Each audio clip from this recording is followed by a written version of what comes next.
All right, welcome back to KUTV Primetime News. We're here to inform you on what's happening in the country and beyond. I want to take you to Mombasa. And now the Kenyan government is creating shelters for human trafficking survivors.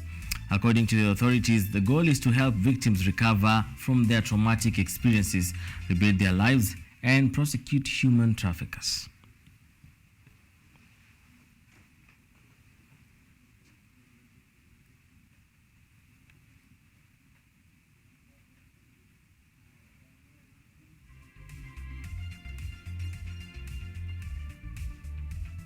All right, I'm sorry for that particular mishap. We shall continue. And as I informed you before we went on a break, we are here to talk about sexual reproductive health. And Lucy Wambui joins me on our set this particular night to tell us exactly what issues are coming up in that particular area and how we can actually prepare ourselves to continue to safeguard our people when it comes to sexual and reproductive health. Karibu sana to the conversation tonight. Thank you. All right.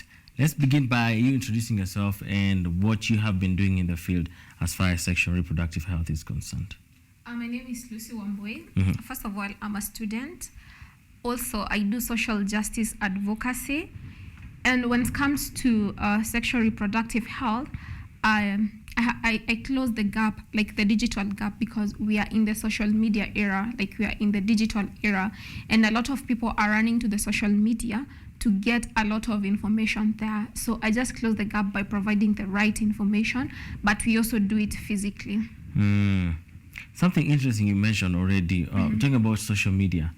How has the social media become even more effective in making sure people get to understand this field much more when it comes to access of knowledge? Social media is much more effective because as a young girl or a young boy and you have a question, there's something you want to know, you just go into the internet and you can access all the information that you need.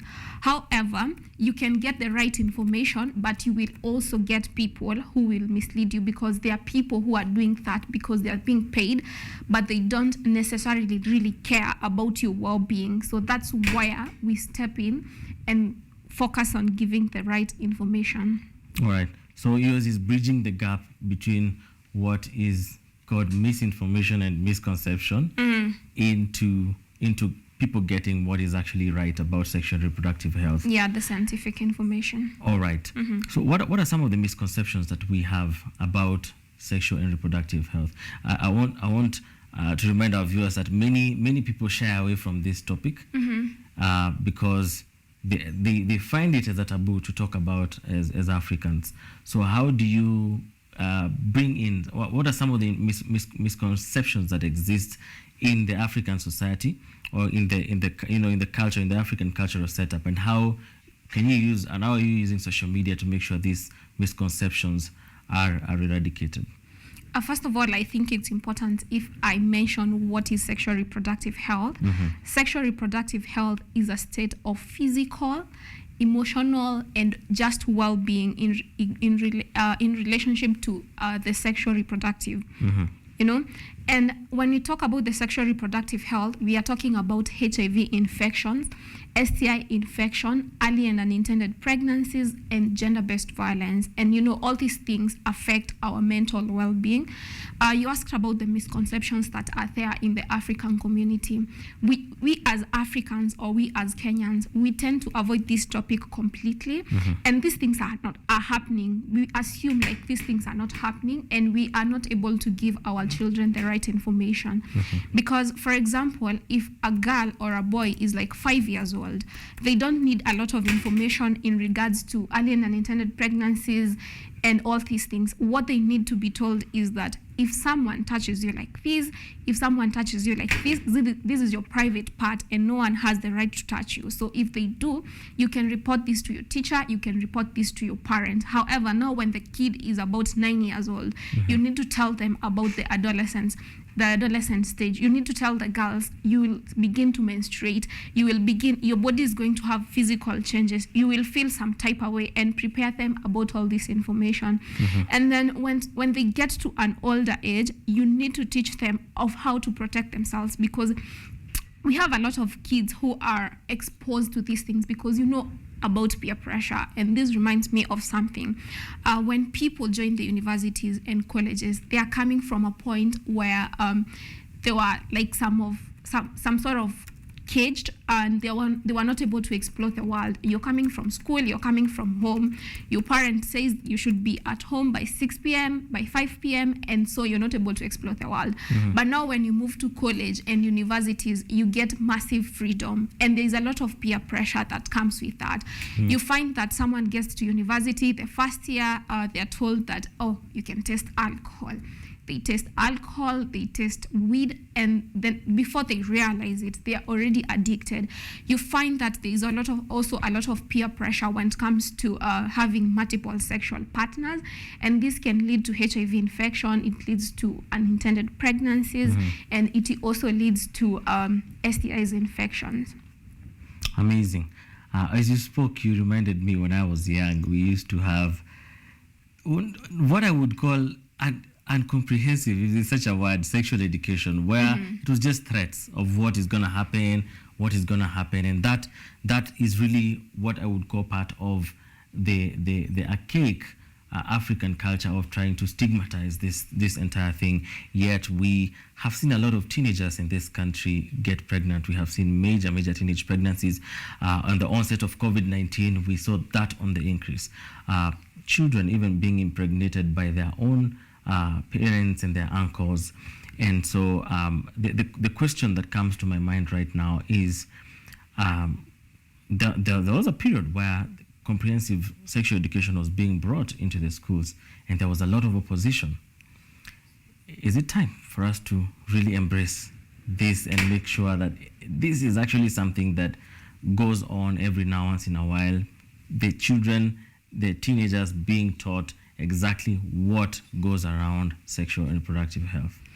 I think what we need to do from the parents, the religious leaders, and the teachers, we need to tell the children the right things. We need to tell them the reality of life, because as you said, your life was revolved around threats, where your parents tell you that if you do this is gonna, but they don't tell you the exact things that are happening. You actually mentioned that we have a lot of unintended pregnancies in Kenya. Kenya is actually ranked 3rd worldwide. And you also mentioned that we have children who got pregnant by their fathers, their uncles. And most of these cases is not like these kids really want to get pregnant with their father. This is a result of gender-based violence most of the time. And I would actually love to mention something about gender-based violence, and probably the person who is viewing and they don't know what is gender-based violence. Gender-based violence is abuse on the basis of gender, whereby someone is abusing you because you're a man, and they would never do that to a woman. And someone is abusing you because you're a woman, and they would never do that to a man. And this results to a lot of sexual, physical, psychosocial, and emotional harm. And these things are there. We actually, last year, the Kenya Demographic Survey 2022, we saw that 43% of the Kenyan women believe in wife beating for various reasons. Like, imagine something as simple as burning the food.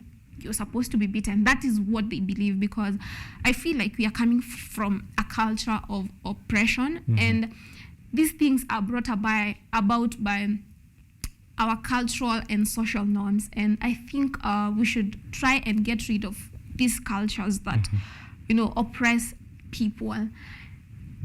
Amazing. Just before we go for a break, I know after the break I want you to bring a conversation about what exactly you're doing on the ground, and we're going to be looking at different things that you do on the ground. But before we go for a break, how is this African society warming up to the idea of getting to talk to their kids? And even more importantly, how are the teenagers embracing, and how do you make sure that teenagers can come and tell you stuff? Because what happens once puberty hits, teenagers keep to themselves. They don't want to share what is going on in their lives. And probably this is the time where, as you talk about gender-based violence, this is where it kicks in, where their body has begun changing. So the people around them notice that their body changes, and they would end up being abused in silence. What do you do for these young people to open up to you and share what's going on so they can find help? When it comes to these issues, the first person you interact with when you're born is your parent. So I think our parents have a key role in this. They should start embracing these things because these are the things that are happening. And if a parent is not open enough with their kid, then that means the kid might be violated and they would never consider talking about it with their parent because they know the first thing that the parent will do is probably beat them, judge them, and make them feel bad about it. But for us, we are trying to create a safe space where we don't judge people and everyone feels safe to share their story. You know, the thing that puts people away from sharing is fear of judgment. A lot of people fear being judged. Yeah. All right. As we go for a break, I want you to come back and talk more about the safe spaces.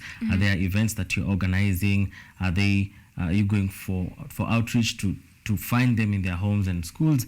I want us to get to the detail of that so that we can understand even how we can incorporate this around the country and beyond, now that we should be concerned about what's happening globally. So we take a short break, but we'll be coming back to get into the gist of the conversation. All right? All right. All right. Thank you so much for keeping and staying tuned to KUTV Primetime News. We take a very short break. We'll be back to continue with this interesting conversation and see where we are headed to as far as sexual reproductive health is concerned and how we can actually shape our future to become much better. We take a short break. We'll be right back in a bit.